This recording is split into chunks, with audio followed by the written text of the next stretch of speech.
सवाबी कहने को तो एक शहर है, पर है मेरा गांव, जिसकी खूबसूरत जगहों पर मैंने ये व्लॉग बनाई है। खैर, आते हैं कि ये किस्सा शुरू कहाँ से हुआ। मेरे अब्बू की पिछले साल की पेशावरी चप्पल जो मैंने सुबह सुबह पॉलिश कर दिए। वालिदैन का दिल भी अल्लाह ताला ने क्या बनाया है कि खुद पुरानी चीज़ों पे गुजारा कर देते हैं, लेकिन बच्चों के लिए न्यू चीज़ें। तो इस साल हमने भी जिद ना की और पुरानी पर ही काम चलाया। तो भाई फिर टिप टॉप होके हम तो थे जाने को तैयार। एबटाबाद से सवाबी तक लगभग 120 किलोमीटर्स का रास्ता बनता है। मोटरवे से पहले 3 घंटे लगते थे सवाबी पहुंचने को, और अब मोटरवे बनने के बाद हमें एक सहूलत मिल गई है कि जो रास्ता 2 घंटे का हो गया है। फाइनली हम अपना सफ़र तय करके पहुंच चुके थे अपने गांव, लेकिन चूंकि वो हमारा गांव था तो पहले अपने रिश्तेदारों के यहाँ हाज़िरी लगानी ज़रूरी थी। कज़न्स हो और रात को आउटिंग ना हो, मैं नहीं मानता। फास्ट फूड के लिए हमने इस बार ट्राई किया फूडीज़। ये कोई प्रमोशनल वीडियो नहीं है किसी के लिए भी, तो इस वजह से हम यही कहेंगे कि उनका फास्ट फूड अच्छा था।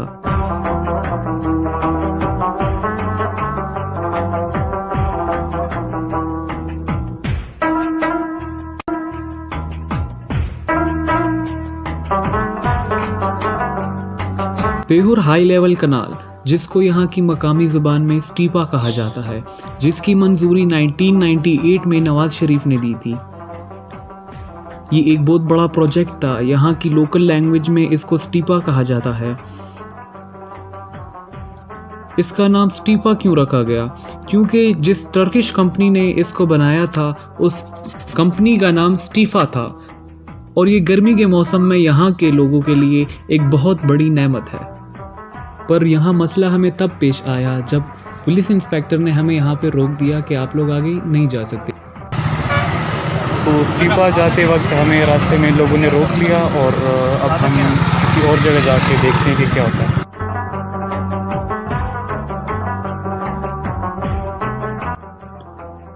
और फिर हवा के रुख को देखते हुए हमने अपना रुख भी मोड़ लिया हंड की तरफ।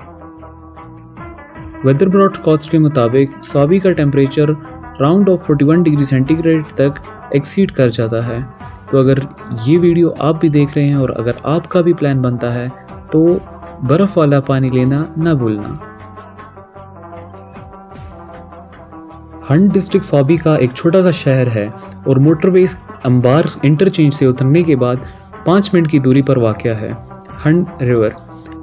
हंड 9th सेंचुरी CE में गंधारा सिविलाइजेशन का कैपिटल था, जिस पे हिंदू शानी की रूलिंग थी।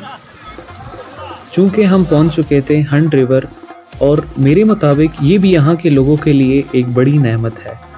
इस गर्मी के मौसम में इसके ठंडे पानी का क्या कहना। खैर, हमने तो कुकिंग का प्लान बनाया हुआ था, तो हमने वो काम भी शुरू किया और साथ पानी भी इंजॉय किया।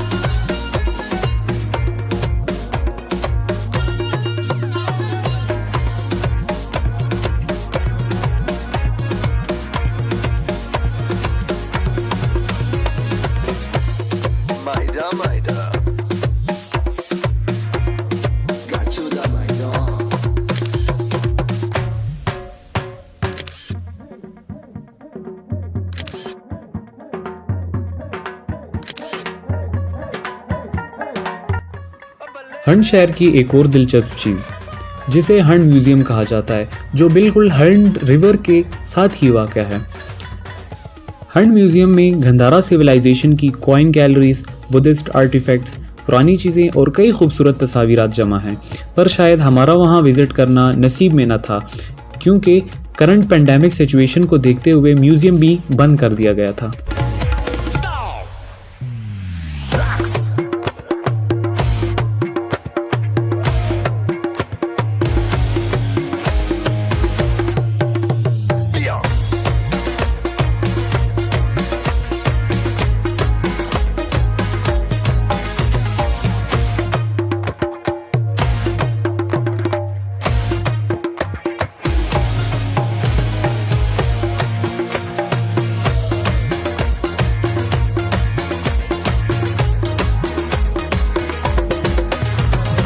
पूरा दिन एंजॉय किया, यहाँ पे पूरा दिन गुजार दिया अपना, और अब चलते हैं वापस घर की तरफ।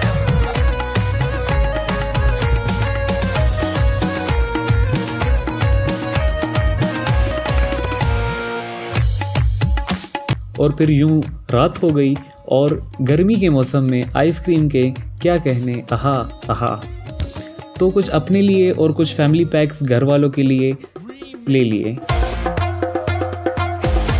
सवाबी में आपको सबसे ज़्यादा रिक्शे मिलेंगे, पर इस गर्मी में रिक्शे में बैठकर हवा के मज़े लेना भी अलग मज़े हैं।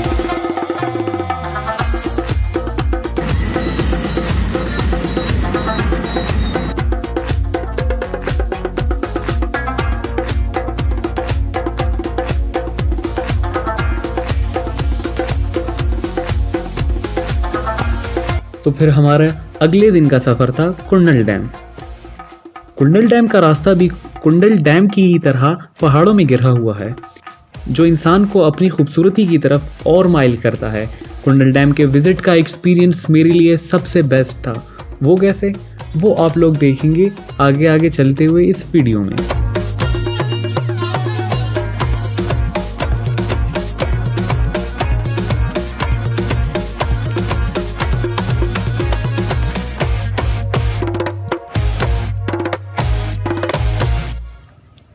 कुंडल डैम खैबर पख्तूनख्वा की हुकूमत ने बनाया है, और ये भी सयाहों के लिए एक बहुत अच्छी जगह है। यहाँ पे मैं आया हूँ, मुझे ये जगह जो कि हम कल गए थे हुंड के मकाम पे, वहाँ वो जगह मुझे इतनी अच्छी नहीं लगी जितना मुझे ये कुंडल डैम अच्छा लगा, क्योंकि यहाँ पे हवा भी बड़ी ठंडी चल रही है। ये पानी रुका हुआ है, लेकिन जो इस पे हवा चल रही है उसकी वजह से ये ऐसे लग रहा है कि जैसे चल रहा हो, लेकिन ऐसा है नहीं। दूसरा, ये डैम बनाने के लिए का मकसद भी कुछ ये था कि यहाँ के जो कुछ ऐसे एरियाज़ जहाँ पे पानी नहीं पहुँचाया जा सकता है, जहाँ पे पानी की कमी है, तो यहाँ से उनका पानी भी पूरा हो जाता है। दूसरी जो मुझे यहाँ की बड़ी मज़े की एक बात आई है वो ये है कि यहाँ पे मछलियाँ बहुत ज़्यादा हैं। बहुत छोटी हैं क्योंकि नज़र नहीं आ रही कैमरे में इस वजह से, लेकिन है बहुत ज़्यादा है यहाँ पे मछलियाँ। यहाँ पे अगर बंदा फ़िशिंग करने आ सकता है तो बहुत अच्छी जगह है इसके लिए। दूसरा, यहाँ का जो बैकग्राउंड है वो बहुत खूबसूरत है। चारों तरफ इसके पहाड़ हैं, जिसकी वजह से इसका बनाव सिंगार बना हुआ है। दूसरा ये कि इसका टोटल एरिया 13,380 मीटर्स पे ये फैला हुआ है, और इसकी डेप्थ कहते हैं कि 465 मीटर्स नीचे की तरफ इसकी काफ़ी डेप्थ है। और अफसोसनाक वाक़यात भी यहाँ पे हुए हैं।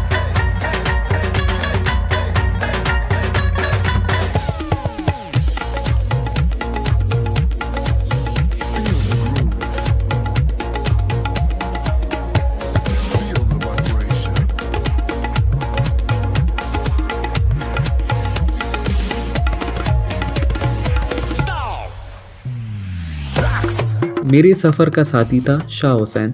तो वापसी पे हमने मौका देखा, और बाबा जी कहते हैं कि मौके पे चौका लगा देना चाहिए, तो वही चौका हमने भी लगाया और चल दिए स्टीपा की तरफ।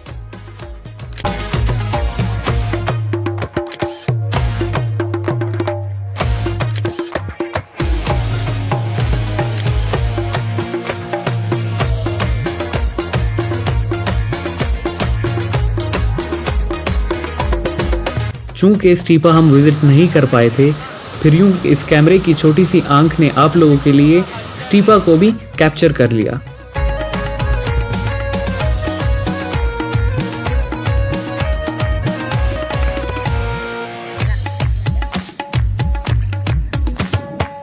स्टीपा की कुछ पिक्चर्स जब यहाँ हंगामा होता है।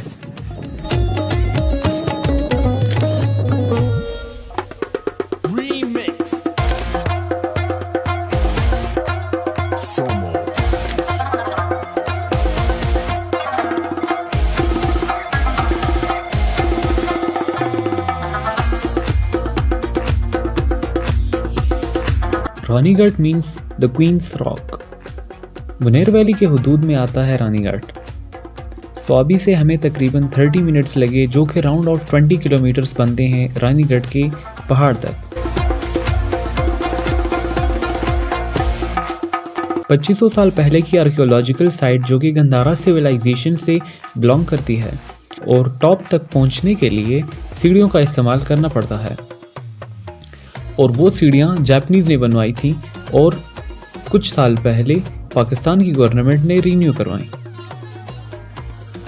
यहाँ के लोगों में ये कहानी मशहूर है कि रानी के लिए हंड से कतार में गुलाम खड़े होते थे और वहाँ से रानी घाट की टॉप पे पानी पहुँचाया जाता था रानी के लिए। So strange. पर खैर आगे देखते हैं कि हमारा क्या हाल होता है ये सीढ़ियाँ चढ़ के और उस टॉप तक पहुँच के।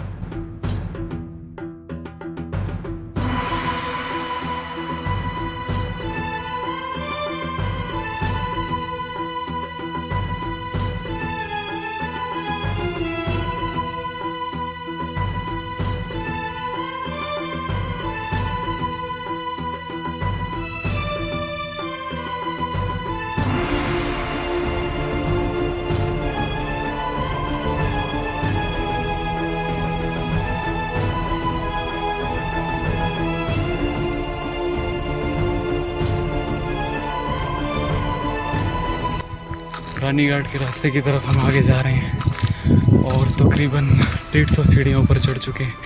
स्टिल हम जा रहे हैं। अब आगे थोड़ी सी रेस्ट करेंगे क्योंकि आगे सांस जवाब दे गई है। तो ये कुछ रास्ता था हमारे पास और आगे अभी तकरीबन इसकी टोटल 500 सीढ़ियाँ जिसमें से 150 अभी हुई हैं।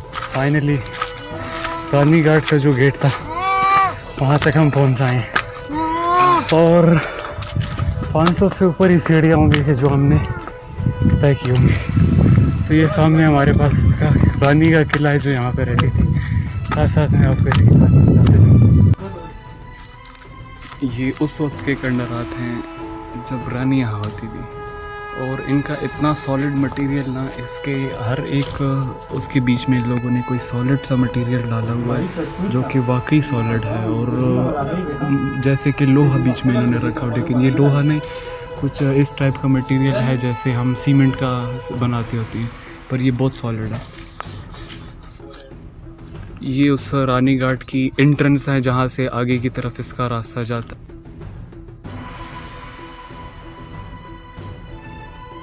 हमारे लिए अनएक्सपेक्टेड था कि एक रबाबिस्ट भी वहाँ पे मौजूद था। रबाबिस्ट ने अपने फ़न का मुजाहरा भी बताया और वो भी मैंने आपके लिए कैप्चर कर लिया।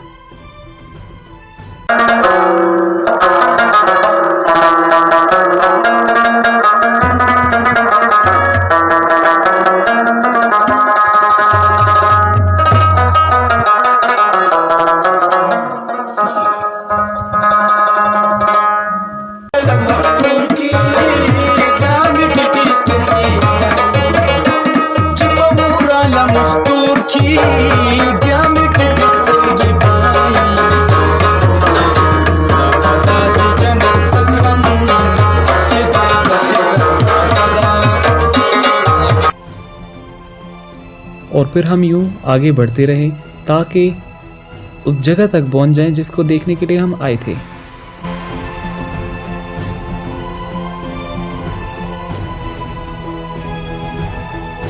ये रानी के ज़माने के घर हैं। उस वक्त के इस तरह के घर हुए होते थे, लेकिन अब इसकी कंडीशन कुछ ख़ास नहीं रही। इसका नाम रानी घाट कैसे पड़ा? रानी चूँकि एक हिंदी ज़ुबान का वर्ड है जिसको क्वीन कहा जाता है, और जो घाट है तो घाट हमारी पश्तो ज़ुबान का लफ्ज़ है। घाट का मतलब कोई चट्टान या इस तरह के पत्थर हैं। जैसा कि हम रानी घाट तो पहुंच आए थे, लेकिन हमें जब पता लगा कि ये रानी घाट नहीं है, वो उसकी जस्ट एंट्रेंस बनाई हुई है और यहाँ पे उसका कुछ ख़ास महल और कुछ घर वगैरह उसका हुआ था। लेकिन असल जो रानी घाट है वो अभी भी बिल्कुल सामने, मेरे सामने पहाड़ हैं जहाँ तक हमने जाना है। मेरे दो साथी तो दम तोड़ गए हैं कि हम नहीं जाते, लेकिन कोशिश कर के उनको मैंने आखिर कन्विंस कर लिया कि इतना आए हैं तो वो चीज़ देख कर जाएंगे। तो रानी घाट वो सामने है। मैं कैमरा को जूम करूँगा कि हमें रानी घाट, तो ये जो पत्थर नज़र आ रहा है ये रानी घाट है।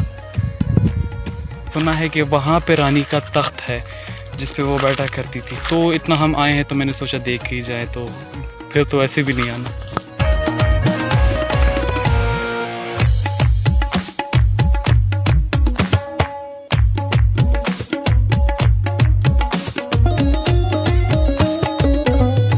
सब थोड़ा सा रास्ता रह गया। ये पीछे जो घाट नज़र आ रहा है ये हमारे पास रानी घाट है। तो आगे जाके देखेंगे कि भाई वहाँ क्या चीज़ है या सिर्फ खंडर ही है।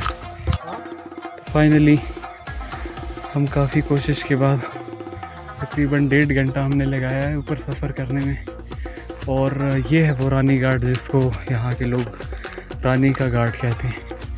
बाकी जो तख्त वाली कहानी है तो वो पता नहीं कहाँ की है, क्योंकि तख्त यहाँ पे मुझे कोई नहीं नज़र आया, या मे बी हमारे इल्म में ना हो कि वो कहाँ पे है यहाँ पे। तो ये है रानी घाट।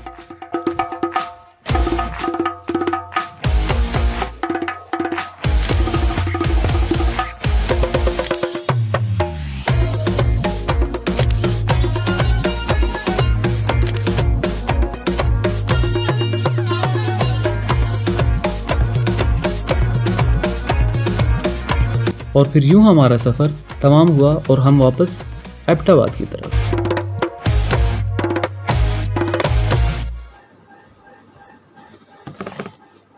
तो ये थी एक छोटी सी वीडियो मेरे गांव पे। अगर कोई बात गलत कह दी हो तो उसके लिए माजरत। और नेक्स्ट टाइम अगर मुझे मौका मिला तो मैं इंशाल्लाह स्वाबी के कल्चर पे बात करूँगा। Like and subscribe my channel doctors production रमाटोलो रुणु ख्वेंदू मीना वालो रमादी वीडियो ला यो टंग टकोर वर कई टंग टकोर ना को पोश हुई लाइक और सब्सक्राइब वाड़ा अल्लाह पामान।